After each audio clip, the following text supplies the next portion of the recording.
चलिए इस call recording को ध्यान से सुनिएगा। कौन भैया से बतिया लो। हाँ। कौन भैया, नमस्कार। नमस्ते बेटा, कैसे हैं आप?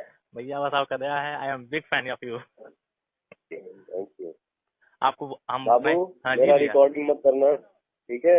नहीं रिकॉर्डिंग नहीं करेंगे भैया, नहीं करेंगे। आप परेशान मत होइए, बहुत आप मेरे बहुत भाई के तरीके मैं हैं। परेशान हो जाऊंगा तो बहुत लोग के परेशान कर देगा, ठीक बा? हाँ। अच्छा हो, अच्छा बन के रहो जी जी और अच्छाई का साथ दे रहे हो तो तुम्हारा कोई कुछ उखाड़ नहीं पाएगा। बोल देना कि मेरा एक अनजान भैया भी है, देख लेगा। जी जी जी ठीक है? हम वैसे भी रिकॉर्डिंग आप सुनेंगे, किसी का नाम नहीं बताए हैं कि मतलब ये हमको बोला है चाहे नहीं बोला है गाने के। जी जाने दो, किसी से फोन पे बेटा बदतमीजी से बात मत करना, नहीं नहीं। अच्छे से बात करना, हम्म। ठीक है? सिस्टम क्या होता है और सिस्टम में क्या क्या कैसे कैसे होता है, जी जी उसके लिए तुम्हारा एक बड़ा भाई है बॉम्बे में भी, ठीक है? जी जी बाबू जी भैया।